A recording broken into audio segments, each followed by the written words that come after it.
The vanishing heir. A thick fog hung over London's Baker Street as the clock struck midnight. The gas lamps flickered, casting long shadows against the walls of 221B. Inside, Sherlock Holmes sat in his armchair, a thin trail of smoke rising from his pipe. He tapped his fingers against the wooden armrest, lost in thought. Dr. John Watson, seated across from him, flipped through the evening newspaper, pausing now and then to glance at Holmes. He had seen this look before, the look of a man waiting for a puzzle to present itself. Their quiet evening was interrupted by a hurried knock at the door. Before Mrs. Hudson could answer, the door swung open, revealing a tall, gaunt man in a damp overcoat. His face was pale, his eyes wide with desperation. "Mr. Holmes," the man gasped. "You must help me. My nephew has vanished without a trace." Holmes raised an eyebrow and set down his pipe. "Calm yourself, sir. Take a seat and explain everything from the beginning." The man slumped into a chair, wiping his forehead with a trembling hand. "My name is Reginald Fairbanks. My nephew Edgar is the last heir to our family's fortune. He disappeared from his room last night. The doors were locked from the inside, and the window was bolted shut. There was no sign of struggle, no note, nothing." Holmes leaned forward, his sharp eyes gleaming. "A locked room disappearance, you say?" Intriguing. Watson, ever the practical man, asked, "Have you informed the police?" "Yes," Fairbanks said. "Inspector Lestrade came this morning, but he found no clues. He believes Edgar ran away, but I know my nephew. He would never do such a thing." Holmes steepled his fingers. "Tell me, Mr. Fairbanks, where did this occur?" "At Fairbanks Manor, just outside London." Holmes stood abruptly. "Watson, fetch your coat. We have a case to investigate." Fairbanks looked at Holmes with hope. "You believe you can find him, Mr. Holmes?" Holmes smirked. "My dear sir, the game is afoot." The carriage ride to Fairbanks Manor was a silent one. The thick London fog clung to the streets, swirling like ghosts beneath the dim glow of the street lamps. Holmes sat motionless, his piercing gaze fixed outside the window, while Watson watched his friend, knowing well that his mind was already at work. As they arrived at the grand estate, Fairbanks hurriedly led them through the towering oak doors and up the staircase to Edgar's bedroom. The room was spacious, yet eerie, with a large four-poster bed at its center. The window, as Fairbanks had said, was still bolted shut. The heavy oak door, which had been locked from the inside, had to be broken down by the servants that morning. Holmes moved swiftly, his sharp eyes scanning every inch of the chamber. He ran his fingers along the window latch, examined the dust on the floor, and even sniffed the air. Meanwhile, Watson stood by the door, arms crossed, observing. "No footprints," Holmes murmured. "Aside from the ones left by the servants and Lestrade. No sign of a struggle, no broken glass. Curious." Fairbanks, his hands shaking, asked, "What does it mean, Mr. Holmes?" "It means," Holmes replied, "that if young Edgar did not leave through the door or the window, then he must have left another way." Watson frowned. "But how? There are no other exits." Holmes tapped his fingers against the wooden floor, then suddenly crouched, running his hands along the edges of the rug. With a swift motion, he pulled it back, revealing a barely visible seam in the floorboards. "A trapdoor," he muttered, "hidden beneath the carpet." Fairbanks gasped. "Impossible. This house has been in my family for generations. I know of no such passage." Holmes smiled. "And yet, here it is." With a flick of his knife, Holmes pried open the hidden panel. Beneath it, a narrow tunnel descended into darkness. A faint draft carried the scent of damp earth and something else, something sickly sweet. Watson peered down, his military instincts kicking in. "It looks like someone wanted to take him without a trace." Holmes stood. "Indeed, Watson. And if we wish to find Edgar alive, we must follow this tunnel before it's too late." Without hesitation, Holmes lit a lantern and descended into the unknown. Holmes led the way down the narrow passage, his lantern casting flickering shadows against the damp stone walls. The air was thick with the scent of mold and something else, something metallic. Watson followed closely behind, his hand resting near the revolver in his coat. Reginald Fairbanks hesitated at the entrance. This passage shouldn't exist," he whispered. "And yet it does," Holmes murmured, "which means someone has been using it. Keep close, Mr. Fairbanks. We don't know what we might find." The tunnel stretched deeper beneath the manor, twisting and turning like the veins of an ancient beast. After several minutes of descent, Holmes suddenly halted, raising a hand for silence. He knelt, examining the ground. "Footprints," he murmured. "Fresh." Watson crouched beside him. "Two sets. One larger, likely an adult, and one smaller. Edgar's?" Holmes nodded. "And look here." He pointed to the wall, where faint scratches lined the damp stone. "Someone was resisting," Fairbanks gasped. "Then Edgar was taken." Holmes stood. "Yes, and not long ago. If we move quickly, we may yet find him." They pressed forward, the tunnel sloping downward before ending at an old wooden door. Holmes pressed an ear against it, listening. Silence. He carefully tested the handle. Locked. With a smirk, he produced a set of lockpicks from his pocket. "A simple mechanism," he muttered. A few swift movements, and the lock clicked open. The door creaked as it swung inward, revealing a dimly lit chamber. Inside, a single candle flickered on a wooden table, illuminating an old stone-walled room filled with crates and dusty furniture. And in the corner, bound and gagged, sat young Edgar Fairbanks. Fairbanks rushed forward. "Edgar!" But before he could reach his nephew, a figure emerged from the shadows, a pistol glinting in his hand. "I wouldn't do that if I were you," the man growled. Holmes and Watson froze as the candlelight revealed their adversary, a tall, broad-shouldered man with a jagged scar across his cheek. His eyes were cold and calculating. Holmes sighed. "Ah, and now the villain makes his entrance," the man sneered. "You should have stayed out of this, Mr. Holmes." Watson tensed, ready to draw his own weapon, but Holmes simply smiled. "Oh, I assure you, I never stay out of anything." The room fell silent as the tension thickened, the flickering candlelight dancing against the barrel of the gun. The game was far from over.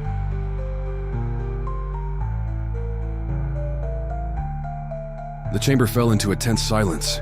The flickering candle cast eerie shadows on the stone walls, making the scarred man's face look even more menacing.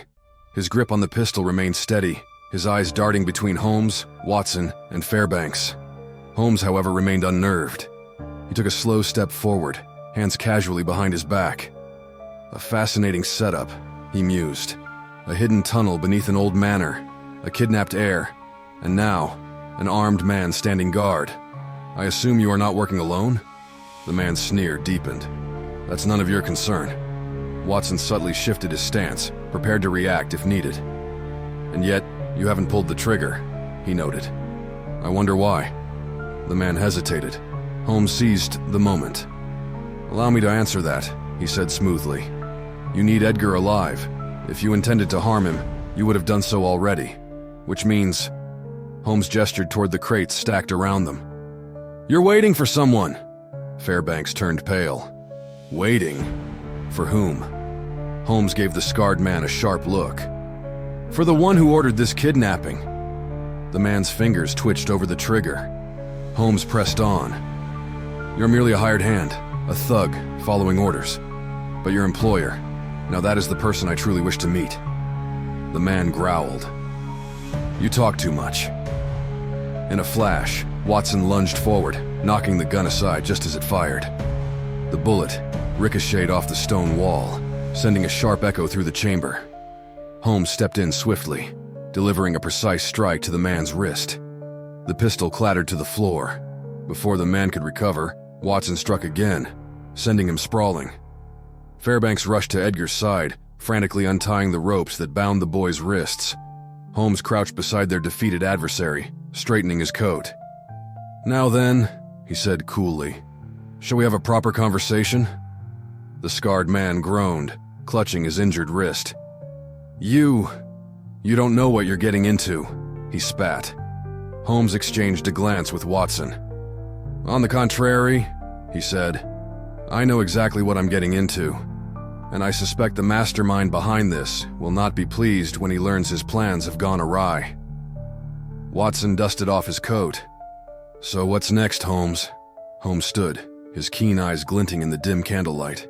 "Now, we find out who orchestrated this abduction, and I believe our friend here will be more than willing to tell us, once we apply the right persuasion." The scarred man scowled, but said nothing. Holmes merely smiled. The game had just begun.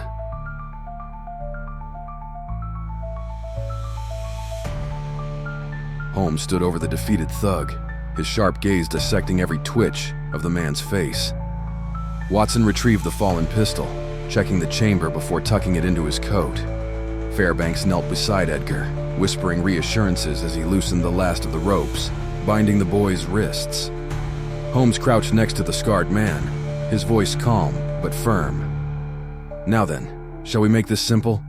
Tell me who hired you, and I promise you'll be handed over to the authorities with minimal fuss." The man sneered. "And if I don't?" Holmes sighed and examined his fingernails. "Then I will be forced to deduce it myself, and I assure you, I am rarely mistaken. If I uncover the truth before you confess, rest assured, your employer will not take kindly to loose ends." The thug's sneer faltered for a fraction of a second. Holmes caught it immediately. "You see?" Holmes continued. "Your silence benefits no one, least of all yourself." The man's jaw tightened. "You think you're clever, don't you?" Watson chuckled. "I wouldn't challenge him on that point." The thug exhaled sharply, his resistance crumbling. "All right, fine." He cast a wary glance at Edgar before muttering, "Lord Basilton." Fairbanks stiffened. "Lord Basilton? That's absurd. He's an old friend of my family." Holmes, however, merely nodded. "Yes, a man of considerable debts and dwindling influence. He stood to gain significantly from Edgar's disappearance." Fairbanks paled.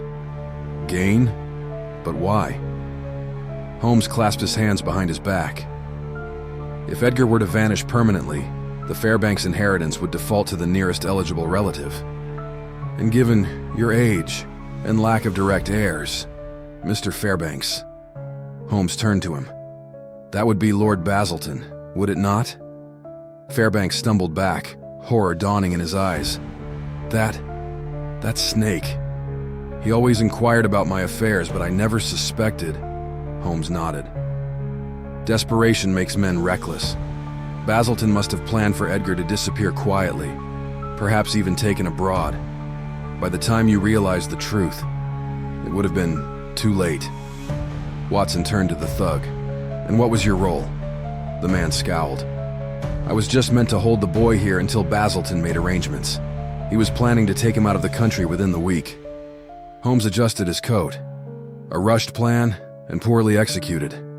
Fortunate for us, and most unfortunate for Basilton." Edgar, still shaken, looked up at Holmes. What happens now?" Holmes smiled. "Now, young man, we return you home, and then I believe it is time to pay Lord Basilton a visit."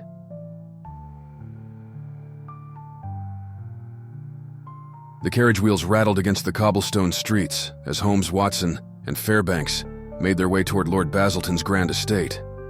Edgar, still shaken from his ordeal, sat close to his uncle, his small hands gripping Fairbanks' sleeve tightly. Holmes sat in quiet contemplation, his fingers steepled beneath his chin.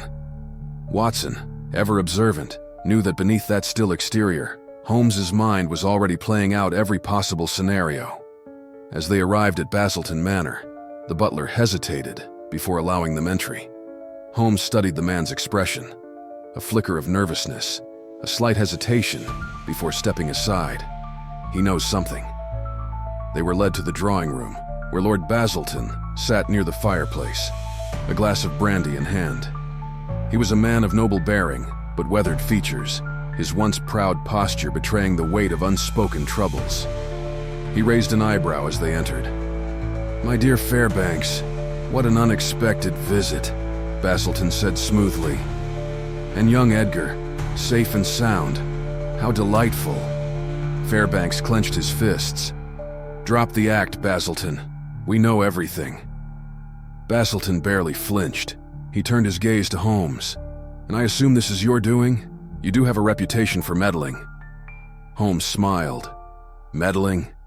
No, my dear Lord Basilton. I simply prefer that justice prevails. Basilton sighed and set his glass down. And what exactly am I being accused of? Holmes took a slow step forward, his sharp gaze locked onto Basilton's. Kidnapping, fraud, attempted theft of an inheritance. Shall I continue? Basilton chuckled dryly. And what proof do you have? Holmes gestured toward Watson, who stepped forward. Your hired thug confessed, Watson said firmly. And considering we found the boy in a hidden chamber beneath Fairbanks Manor, I'd say the evidence is quite damning. For the first time, a flicker of worry crossed Basilton's face. Holmes continued, his voice cool and measured. Your financial troubles are no secret, Lord Basilton. Your debts are mounting, and your reputation is crumbling. A desperate man makes desperate choices. Removing Edgar would have granted you access to a fortune you no longer had a right to. Basilton's expression darkened. You think you can ruin me with mere words? Holmes smirked. Number, but Scotland Yard will certainly be interested in the evidence we've gathered. At that moment, hurried footsteps echoed down the hall. The butler returned, his face pale. Sir, there are officers at the door. Basilton's jaw tightened. For a brief moment, he considered his options. Then, with a resigned sigh, he sank into his chair. I suppose, he muttered, swirling the last of his brandy. The game is up. Holmes nodded. Indeed, my lord, and this is one game you were destined to lose.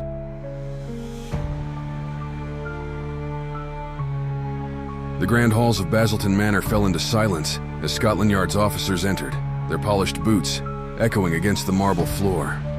Inspector Lestrade, ever the picture of authority, stepped forward and locked eyes with Basilton. Lord Basilton, Lestrade said, his tone clipped.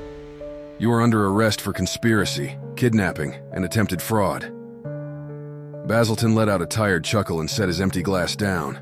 Well, well, Sherlock Holmes and his meddling ways triumph once again. Holmes gave a small bow.